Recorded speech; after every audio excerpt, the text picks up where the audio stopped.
pers yang hadir pada malam hari ini. Tentu yang pertama-tama kami dari Komisi Pemilihan Provinsi Bangka Belitung mengapresiasi dan mengucapkan terima kasih atas terlaksananya kegiatan diskusi kita pada malam hari ini terkait peran pers dalam mensukseskan Pilkada serentak 2020 yang tentu insyaallah akan digelar 9 Desember 2020. Pilkada pada tahun 2020 ini memang dalam proses perjalanan tahapan-tahapan yang diberikan karena semenjak ditetapkan bahwa pandemi COVID-19 ini menjadi bencana alam, KPU RI pada tanggal 21 Maret 2020 menghentikan 4 tahapan yang sedang berlangsung ketika itu, dan kemudian ketika keluar peraturan pemerintah pengganti Undang-Undang Nomor 2 Tahun 2020, KPU pun mengeluarkan peraturan Komisi Pemilihan Umum untuk melanjutkan 4 tahapan yang ditunda, dan pada tanggal 15 Juni yang lalu tahapan itu kembali kita mulai hingga hari ini semuanya berjalan dengan ketentuan-ketentuan yang sudah ditetapkan berdasarkan Perpu yang sudah ditetapkan dengan Undang-Undang Nomor 6 Tahun 2020. Kemudian kita juga KPU telah mengeluarkan PKPU Nomor 6 Tahun 2020 tentang Pilkada serentak tahun 2020 pada masa pandemi COVID-19. Artinya Pilkada pada pemilihan serentak tahun 2020 ini berbeda dengan pilkada-pilkada sebelumnya, karena kita semua diminta untuk patuh dan taat pada protokol COVID-19 dalam setiap tahapan-tahapan pelaksanaan pilkada. Ini tentu menjadi tantangan bagi kami sebagai penyelenggara, kemudian mengajak kepada kita semua rekan-rekan pers untuk mensukseskan pilkada serentak tahun 2020 ini. Pemilu-pemilu sebelumnya, kalau tidak ada peran pers, tentu pemilu dan pilkada pada masa-masa sebelumnya tidak akan berjalan dengan baik. Karena pers hari ini adalah komponen dan elemen terpenting dalam mensukseskan pemilihan umum 2019 maupun pilkada serentak tahun 2020.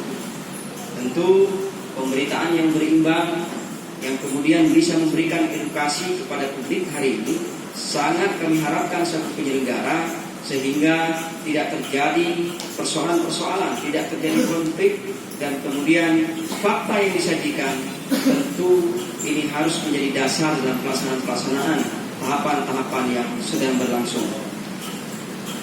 Kalaulah kami semua kemudian menyelenggarakan sebuah kegiatan-kegiatan atau tahapan-tahapan pelaksanaan pemilihan kepala daerah yang nanti target partisipasi kami pada tanggal 9 Desember 2020 ada 77,5%. Dan ini kalau hanya penyelenggara saja, KPU Bawaslu yang bekerja, kami yakin tingkat partisipasi ini tidak akan tercapai.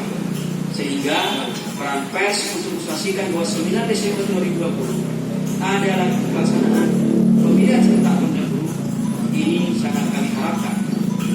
Karena kalau tidak disampaikan ini kepada publik secara menyeluruh, secara sistematis dan berulang-ulang, tentu akan menjadi persoalan. Nah, ini yang mesti kami lakukan.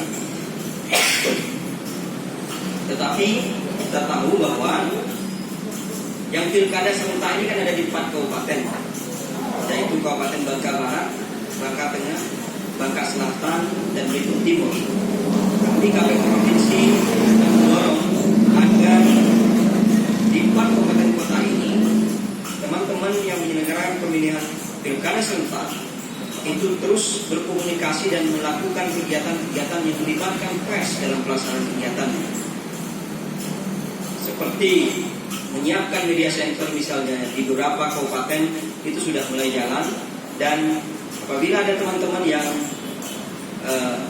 di kabupaten 4 yang daerah ini, silakan saja untuk melakukan komunikasi dan menanyakan hal-hal yang data-data yang perlu diklarifikasi dan kebenaran fakta yang ada di lapangan. Sungguh KPU kami kira tidak bekerja di suatu alam yang tertutup, tapi KPU akan menunjukkan transparansi dan keterbukaannya dengan semua pihak, apalagi kepada insan pers hari ini.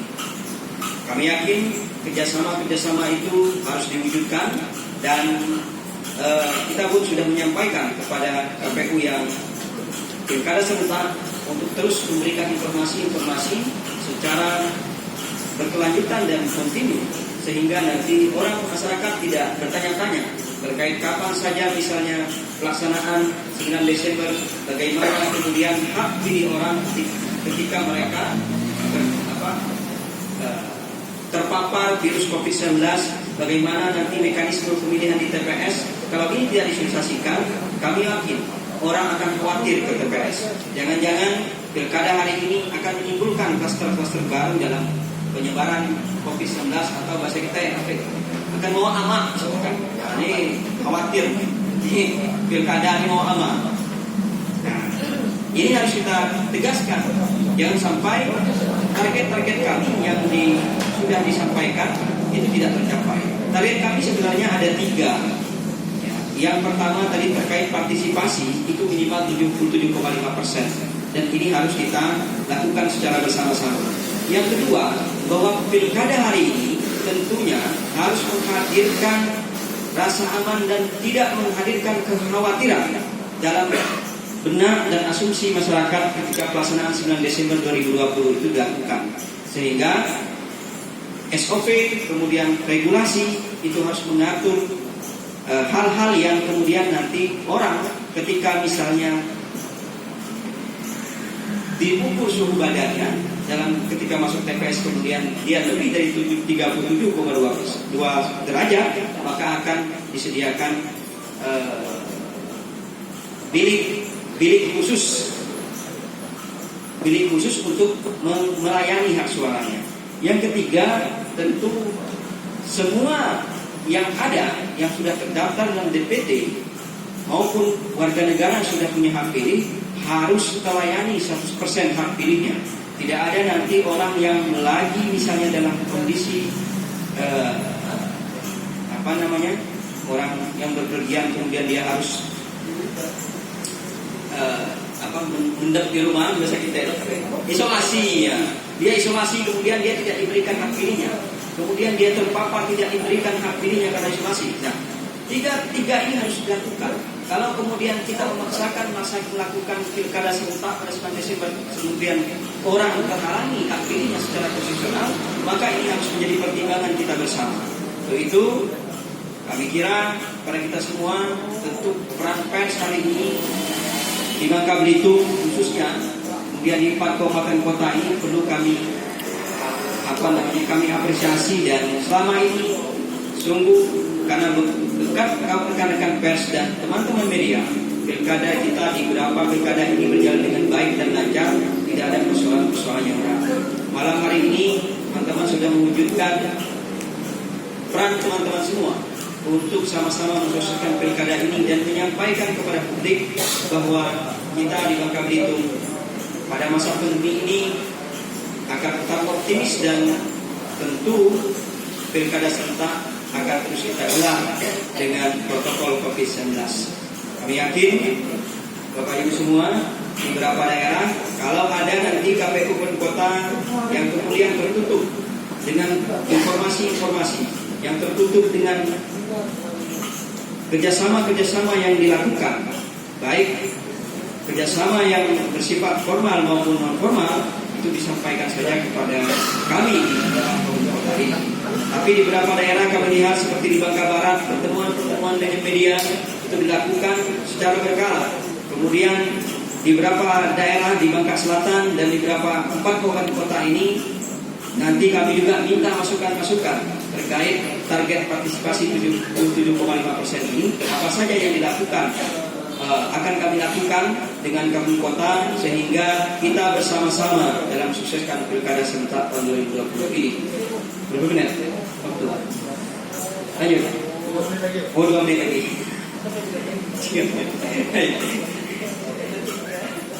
Jadi sekali lagi saya sebenarnya sering secara bertemu dengan Bang Riki di beberapa warung kopi, ada beberapa kali, sudah lama ingin mengajak teman-teman untuk kopi, tapi hari ini ternyata teman-teman yang mengundang pada malam hari ini, alhamdulillah, mudah-mudahan tadi memang saya di KPU ya, kalau tidak pilkada ya, memang kita tidak punya anggaran khusus, bukan seperti Bawaslu. Kalau Bawaslu ini saya lihat mereka punya anggaran khusus. Saya tidak tahu ini apakah KPU ya, saya tidak tahu. Tapi di KPU yang pilkadanya di 4 kabupaten kota, maka kita tidak dapat hibah dari provinsi. Nah, ini yang menjadi kendala-kendala kita. Kita hanya mendapat anggaran-anggaran rutin yang tidak memang khusus memonitoring dan melakukan supervisi di 4 kabupaten kota. Apalagi musim COVID ini, kita minta laporan itu secara daring. Kita lebih secara daring dan kita jarang sekali datang ke 4 kabupaten kota. Itu pun kalau diundang, kalau ada anggarannya kita pergi, kalau tidak pun ya tidak pergi. Nah, ini menjadi persoalan dan sebenarnya sudah saya sampaikan kepada KPRI, karena KPU provinsi itu walaupun tidak pilkada, dia bertanggung jawab untuk mengkoordinir 4 kabupaten yang pilkada, sehingga terkait anggaran-anggaran apapun itu ada di 4 kabupaten kota yang melaksanakan pilkada di hari ini. Tapi saya yakin dengan semangat kita bersama di provinsi ini, kita semua bisa bersinergi untuk membangun pilkada yang berintegritas, pilkada yang sehat, dan pilkada yang aman bagi kita semua. Mungkin itu yang dapat saya sampaikan, mungkin sekedar pengantar. Nanti kalau kita ada diskusi-diskusi, kita lebih baik diskusi, karena ada juga nanti Bawaslu dan senior saya Bang Sahril dan Bang Agus yang tausiahnya sering saya dengar di media dan warung kopi. Saya kira kalau Bang Agus cuma kopi, saya dengan tausiahnya. Kalau Bang Sahril ini kan sering di halaman 1 Bubble Post itu dengan tulisan-tulisannya per minggu. Saya kira memang sudah menelaah kondisi-kondisi politik kita hari ini, yang tentu tulisannya kadang-kadang membuat getar apa yang ada di provinsi ini, dan kami pun membacanya seperti itu, alhamdulillah.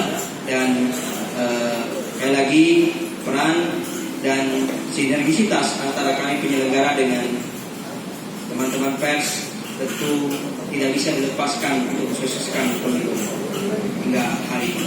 Jadi itu wabillahi taufiq wal hidayah. Assalamualaikum warahmatullahi wabarakatuh. Ya, kita